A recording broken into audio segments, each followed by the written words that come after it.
This lecture is an introduction to GPS surveying, and there's quite a bit to be said. Understand that this is just an introduction.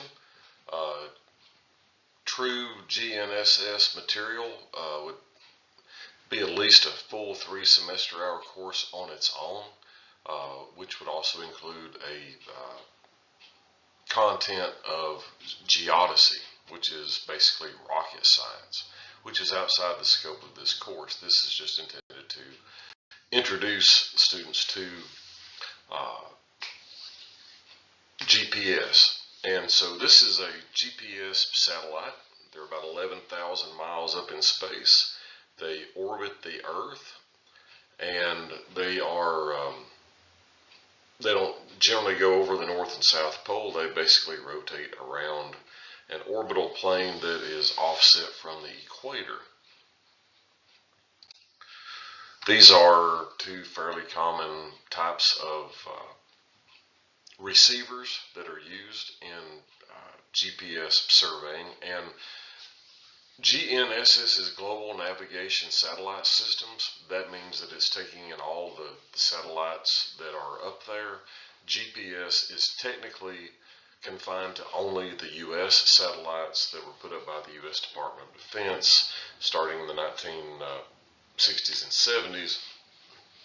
And in everyday discussion, we use GPS. We don't say GNSS. But as far as this course and in the surveying world are concerned, they are basically interchangeable and used synonymously. So this is another photo of or image of a navigation satellite over here on the left, and this is just a snapshot at what the general orbits of the GPS system or any navigation satellite system is going to have. Now they'll typically have like 4 sets and some spares and multiple different orbits, and the US has that. The other satellite systems, which we will discuss later in this lecture, also do the same thing, and that's so that independent of each other they are able to produce a position that's adequate for basic navigation. Basically anywhere on Earth except the North Poles and the South Poles, the Arctic and the Antarctic region.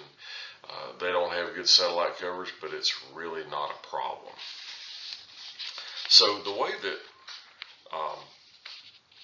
GPS surveying works, or GPS positioning, understand that what we've covered so far are measurements. We measure horizontal angles, zenith angles, we compute azimuths and distances, but we also measure distances, slope distances, vertical differences, horizontal distances. Those are direct measurements. Satellite use in surveying is not measuring, it is positioning. And that's an important concept to understand.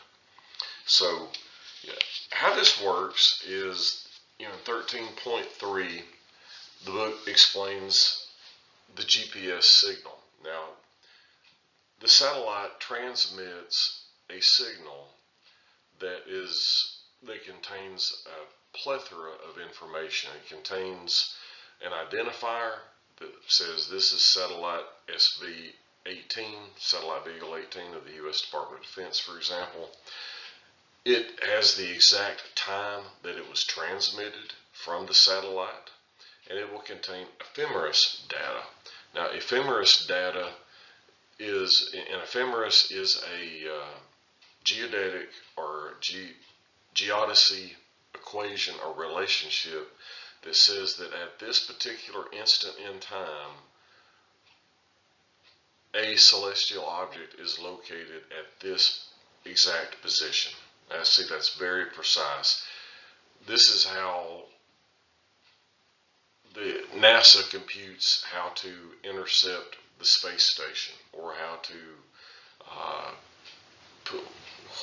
put a satellite in a precise orbit, or how to get a spaceship to the moon. Is they have developed these ephemeris tables that will compute precise positions out in space relative to a certain instant in time. So some of that ephemeris data is also transmitted in the signals that the satellites transmit. Down on Earth, we have GPS receivers, like we just saw, which have very precise clocks in them, and these clocks have to be very precise. I mean, the ones in our receivers are less precise than the ones that are on the satellites themselves. The satellite clocks are atomic clocks that are precise to within 1 second over like 3 million years, and the clocks that are in our receivers are only precise to 1 second within like 30,000 years, but that's still very precise. So using the speed of light as the common speed and where it was transmitted from, the satellite receiver on Earth gathers this information. It says the signal was transmitted at this precise time from these precise coordinates. I am this precise time later, and it basically uses ranging, speed times time equals distance. And it's the same simple analogy. If I travel for 2 hours at 50 miles an hour, how far have I gone? I've gone 100 miles. But if I know that I've gone 100 miles at 50 miles an hour, I can also determine how long it took to get there. So what satellite positioning does is it gives us distances from all of these precise positions in space, which can allow us to trilaterate a position on Earth, but there's a lot more to it than that. So the typical modern current era navigation satellite transmits basically 5 frequencies that the receiver catches and processes. You got the carrier acquisition code, the P code, and then we've got the true transmissions that we're talking about, which are transmitted on 3 different frequencies: L1, L2, and L5.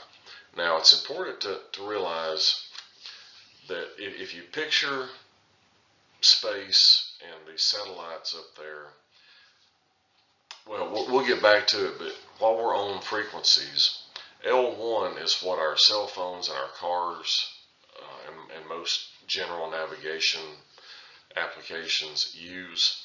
With minimum of 4 satellites, it can compute a fairly precise position, plus or minus 10 meters or so, and that varies according to which agency you get your information from. L2 contains more data and is on a lower megahertz, so it's more compact, and in theory it allows more precise positioning. Now right below that in the frequency band is L5, which is relatively new to the scene and it's transmitted on a stronger power, and it is the secret sauce to surveying precision GPS surveying. Part of how it works, the book explains this. I'm not a rocket scientist or a physicist, but the receiver can duplicate the message that is sent, because it has these messages sent. It has a time lapse over like a few days that transmits this unique binary code. Your receiver can pick up and see that, okay, it's this signal right in here.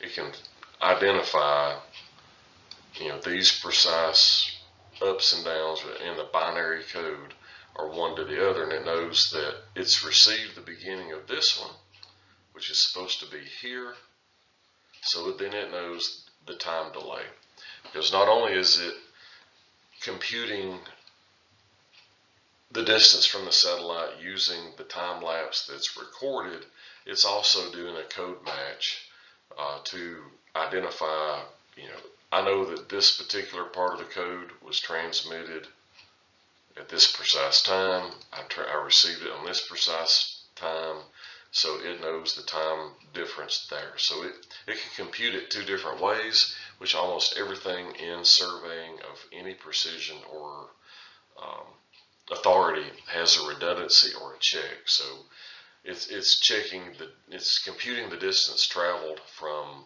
by both ways. Now, satellites and objects in space and celestial bodies do not work on XYZ exactly like we've been studying in surveying. It has a unique satellite reference coordinate system where the geocentric center of the Earth is in the middle. Obviously, the poles are north and south. This is all pretty common to what you're used to seeing, but it looks at it more as a cube, like the Earth is a cube, and it's not moving in space. It's fixed. It's a cube with X, Y, and Z coordinates centered on the center of the Earth, and its geodetic or geodesy calculations all come from that type of reference coordinate system. Now, I'm going to work through some slides just to illustrate how complex the actual numbers and the science may be, but these are in sections that your instructions tell you to feel free to skip over, which is 13.4.1 through 13.4.4. But just understand that this is the geocentric coordinate system, where that's in space and is in much broader picture. It comes down to a geocentric coordinate system, which is more related to our latitudes and longitudes. But still understand with this illustration, this is looking basically with angles and distances from the center of the Earth, sort of like an azimuth or a zenith angle, and it's all related to latitudes and longitudes. Understand this, that a latitude and longitude is basically a projection from the center of the Earth. From the center of the Earth measured horizontally or longitudinally from the Greenwich Observatory in England, and north or south of the equator. That latitude longitude is really just a spot. It's a line, not a spot, drawn from the center of the Earth. So that latitude and longitude still applies out in space or halfway through the core of the Earth. It is more of a polar coordinate, actually. When we convert it then to, next slide, a geodetic control system, then we use a surface to tell it where that vector from the center of the Earth stops. And then we have a point.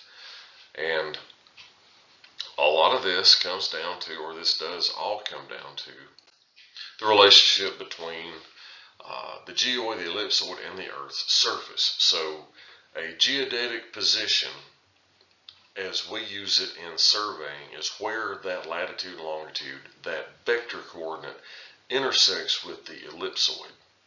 And that is, if you'll remember, the ellipsoid is the mathematical equation assigned to the surface of the Earth that is a mathematically repeatable position, because the geoid undulates based on the density of the Earth and the gravitational field. And then, totally independent of the ellipsoid and the geoid, is the Earth's surface, or as we call in a local survey area, the topographic plane. So the coordinates that we derive, just so that you know, are going to be at the ellipsoid with a geoid adjustment. And in Georgia, typically the geoid adjustment is about 100 feet from the ellipsoid. And if I'm not mistaken, it's usually reverse of this. The ellipsoid is usually below the geoid, so if you don't apply a geoid correction, your computed orthometric height will be about 100 feet low.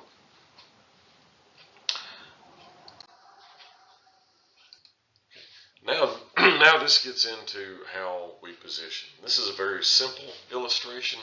Basically, the satellite is the center of each of these spheres. And where these spheres intersect, you can see is this circle. And that's fine, but we're not interested in that circle so much. But understand that this, say this satellite here transmits, and we determine by time difference this radius, and then satellite in the middle of this sphere, we've computed a distance of this radius, and those intersect along this circle, which is basically defined over here. Now, what we do, and they didn't really pick it up in here, but with a third circle, or with a third satellite, now we have all these different circles. They intersect at two different points right now. This one right here and right here. So with three satellites, you've got the particular, let's take it back. With two satellites, you have an infinite number of places where you could be. Anywhere on this circle that's the correct distance from those two satellites will meet the parameters of being I'm distance X from satellite 1 and distance Y from satellite 2, all over this circle, which is the same circle over here. But when you add a third satellite, you reduce that to just two places where all three satellite distances are satisfied. So the beauty in surveying is if we come along with a fourth satellite, then it's going to be something like this. And it's going to be able to say, no, this position over here does not satisfy the distance from all four satellites. However, this one does. So with a minimum of 4 satellites, you can derive a position that's relatively without error, at least in theory. This is another slide that's not in the book that I interjected, which is very similar. Obviously, it's taken out part of this slide 5, but basically with 3, trilateration from satellites is the basis of the system. It measures the distance you can see in each of the 3 yellows, and understand that basically the other position that satisfies all 4 or all 3 of these distance relationships is either going to be tucked in the earth or it's going to be up in space. It's going to be generally where you are on the earth, but it may be way above it or deep inside of it. And that's where the 4th one says, no, it's right here. This is another slide from the Department of Defense that basically says the same thing. One satellite broadcasts their location, status, precise time from onboard atomic clocks, which we just talked about. GPS radio signals travel through space at the speed of light, roughly 300 kilometers per hour. 3, a GPS device receives the radio signals noting their exact time of arrival and uses these to calculate its distance from each satellite in view. Once a GPS device knows its distance from at least 4 satellites, it can use geometry to determine its location on Earth in 3 dimensions, because everything's 3-dimensional at this point. The Earth is not flat, and we're not working strictly on a map surface. Now next we need to talk about section 13.6, errors in observations. So how can GPS get us so precise yet on our phones we're only within 10 meters or so, sometimes closer? So your phone takes the first 4 signals in L1 and does what we just saw in that last diagram. It computes a position, and it says, yippee, we've got a position. Now there are errors in the GPS signal. So what are some of those? There's a clock bias. Like I said, these are precise clocks. We're measuring like nanosecond plus type precision, but if we're off just a little bit, it can create a fair amount of error in our computed distance. The time that it travels from the satellite to our receiver is approximately 0.07 seconds, 7/100ths of a second. So it can travel from the receiver, or from the satellite to our receiver approximately 14 times in 1 second. That's how fast it goes. So if those clock differences are off just a little bit, then our distance will be off a whole lot. But it's still so precise that that's usually limited to just a meter or 2 in clock bias. The other source of error, as we know, the shortest distance between 2 points, which is what we're trying to determine with the satellite and the receiver, is a straight line. But when that satellite transmission goes through the atmosphere, particularly the troposphere and the ionosphere, it will refract. It slows, or it doesn't really slow, but it deflects due to the difference in the medium that it's traveling through. And that beam will slightly bend. So therefore you have basically a three-sided triangle. You have the straight line, and then you have the straight line between the satellite and where it hits the troposphere, and then where it comes out, the pause, not actually a pause, but that's what they call it, the tropopause. Then where it comes out, it's slightly changed direction, very minutely, but then you have another leg of a triangle from the tropopause to the receiver. But actually this happens again as it comes through the ionosphere. Now the troposphere is fairly predictable.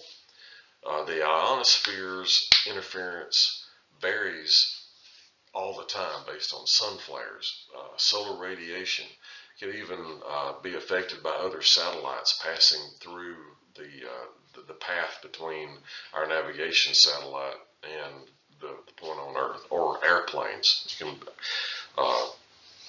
be altered by a lot of that. So we know that this is going on, but it's almost impossible to compute. So how do we account for it? We compute what it is through multiple satellites, and then we know how much that error is, and we can cancel it out. The other, and this figure here, 13.9, knowing part of that is, if there's a satellite, just say out here, then that beam, that transmission can come in, and the receiver will pick it up. But let's look at it like let's say this is the ionosphere. And I've done a bad job of drawing that. Let's say that it's more like this.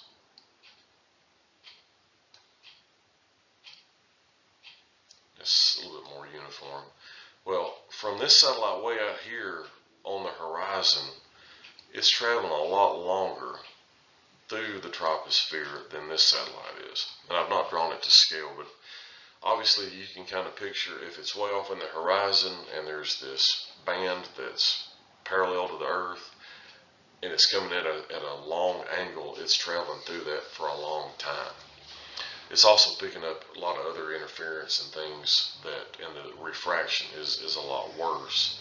So in our software settings, we will determine that we don't want to process any beams, any transmissions received above a mask angle. And that's typically going to be 10 degrees off the horizon. So it's only going to pick up satellites that are up here that have a pretty uniform travel distance through the troposphere and the ionosphere. And we're blocking out any satellites that are below that, because that's where the interference becomes a lot more. Why is that really bad? Because we don't have a lot of these satellites out here to compute independently what their tropospheric and ionospheric atmospheric corrections should be. We can do that with these that are up here, generally over top of us. So that's one thing that we want to do, is limit the atmospheric refraction errors from being even received by just not even receiving those that are below that. Another one, the most deadly, you might say, of surveying errors with GPS is multipath.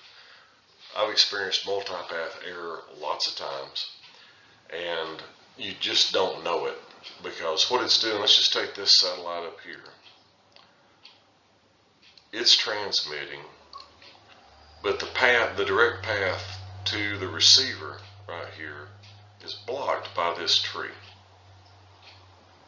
So signals are not getting in from satellite 1 through this tree, but they can go over the tree, hit this building, and bounce right into your receiver.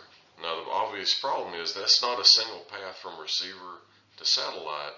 It's bouncing off of this building, and you don't know it. All it knows is, hey, I transmitted, here's the atomic time. It goes down the path, hits the building, and comes straight over into your receiver, and the receiver says, hey, I've received you this many nanoseconds later.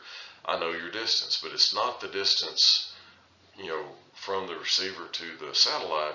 It's the distance that the beam traveled, including this detour through the multipath surface. And notice that it's a unique location. For example, if it comes up here and hits, then that beam is missing to the below and the receiver doesn't pick it up. Similarly, the part of that transmission that hits below the building, well, it's coming off over here somewhere too and not making it to the receiver. So what it can do is it can give you a good computed position, but it's using faulty distance. So let's come back. So another thing that we want to look at is the geometry of our constellations.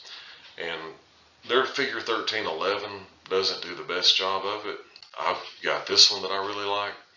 Just picture if overall here on the right, the poor geometry, you can get a position from satellites that are clustered up in one part of the sky. But, if these distances are off just a little bit, then your position is swinging way out here. But if your satellites are clustered throughout the sky and you've got something really close to a 90-degree angle like this, then the strength or the precision or the expected accuracy of your position is going to be a lot better. They talk about error sources, clock and atmospheric errors, ionospheric refraction. I said that was very predictable. And you can take it from 7 meters down to 0.1 meter. But notice that none of these other errors can be anticipated. They have to be accounted for in real time. So something that's real important on page 348 of your book is in the 13.6.4 section. It talks about DOP, D-O-P. That's the dilution of precision. This is a figure or a value that is computed using some very detailed, lengthy least squares calculations to determine how precise your error or your position may be. And the dilution is a defined mathematical amount. And basically it's a number that's multiplied by your error to get the actual error. So if your estimated error is 1/100th of a foot, but your DOP is 10, then your actual error may be 0.1 instead of 0.01. So whatever if your receiver is looking at you and you're saying, I'm within 5/100ths of a foot, 0.05, and my DOP is 4, then I'm really within 2/10. Now some software will correct for this, but that's what's going on. But what's important to understand is the DOP is something that's calculated basically particular to an instant in time. Our software now can compute it on the fly. Before we had real-time survey adjustments, we would use an ephemeris table of the satellites and it could compute our DOP. Now they break this into 3 or more types of DOP. H-DOP is horizontal dilution of precision. That's how precise your horizontal value may be. Your V-DOP is your vertical dilution of precision, which is how good your elevation value may be. And typically we just look at P-DOP, which is the overall positional dilution of precision. And on 13.4, this is the equation. It's got a lot of variables in there. An acceptable value is, as far as a general survey procedure, is 6 for P-DOP, 3 for H-DOP. So what this basically means in application is if you're doing boundary surveying and you need good horizontal positions, you need your DOP to be below 3. And in the old days, we would be happy with 4 or 5 because that's about as good as we could get. It was still below 6. We still checked the box. But now we can often get PDOT values of less than 1, which means in theory our positions are computed very precisely.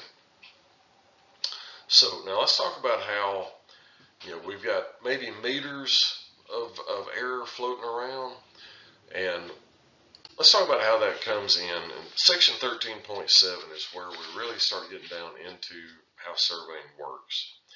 So at any given point, one receiver with 4 or more satellites can compute a position that's within 10 meters. And that's perfectly good for most military applications. Maybe not for dropping a bomb down a smokestack, but for finding a troop formation to drop supplies or to drop a bomb on enemy troops, that's pretty close. Where we've got to now is with the different constellations, we can collect a lot more than 4 good satellite transmissions. Every one brings the average positional error down. So with more satellites, we're able to get better and better positions. That's relative to one receiver. Now, so your raw position might, even with all these satellites, might be off a meter or 2, and that's where your mapping grade GPS comes in. That's basically where it is. Although your mapping grade GPS is usually just working off of L1 with several satellites. Your basic multi-frequency receiver, which is on L2, L1, and L5, will get, a pretty good, sub-meter position to begin with. That the error between where it really is on Earth, which we have to have a fixed position to compare to, and where it thinks it is the shift. That's how much in 3 dimensions that position is off. So if it knows precisely that it's here, and yet it computes to say that it's over here, fist to finger, then it knows how much that difference is from where it computes to be to where it knows it actually is. And that's how surveying can work through getting some really precise values, is that error is constant in localized areas. Now, the further you get from one point to another, the more that error can grow, or because the shift is not constant. So if the shift is a foot in a certain direction at one point, and then 20 miles away it's 0.8 feet in a slightly different location, or just say it's the same bearing but it's 0.8 instead of 1.0, then you're applying a 1.0 correction when it's really only 0.8, so you've introduced 0.2 of correctional error through an incorrect shift. But within about 10 miles, your shift, the difference in your shift is negligible. So the way we work is we set a base receiver up at a known point, A, and over here at B, we set up another receiver, and they talk to each other. Or you can even post-process it later, but it knows that at this particular instant in time, the base receiver right here to the actual position, it figures out what the shift is.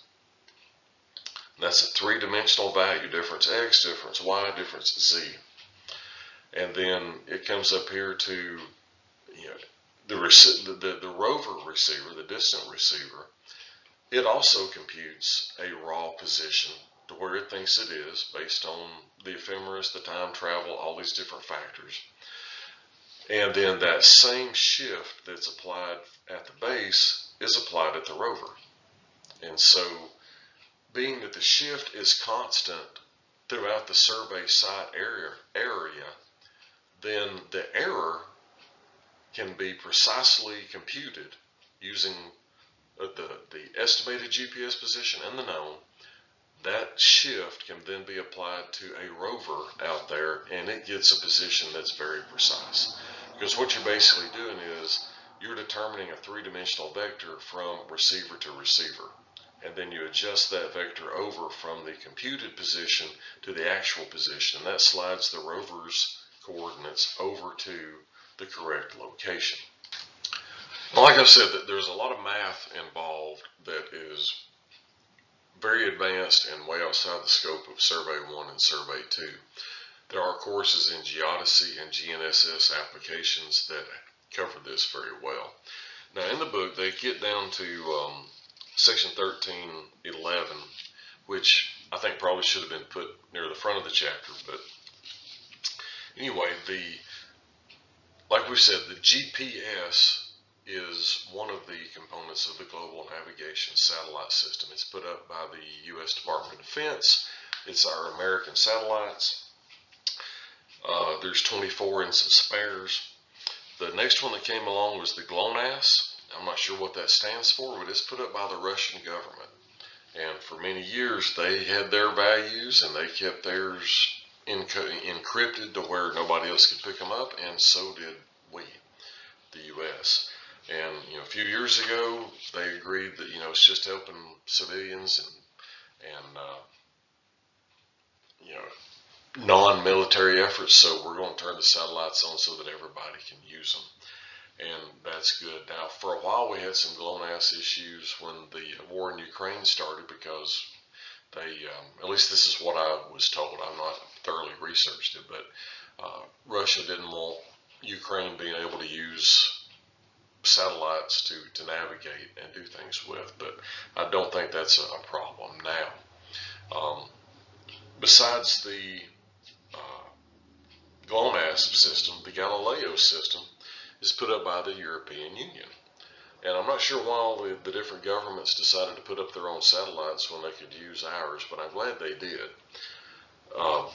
Because just say 30 years ago, when GPS surveying was just coming out, there were often times when we couldn't track 4 satellites to get positioning grade data, except for just an hour or two throughout the day. And sometimes it was in the middle of the night. I have not gone out in the middle of the night and set up satellite receivers, but I know people who have. And back then it wasn't just a quick fix, because we didn't have this, this real-time adjustment value that we knew. In this figure 13.12, we do this all the time.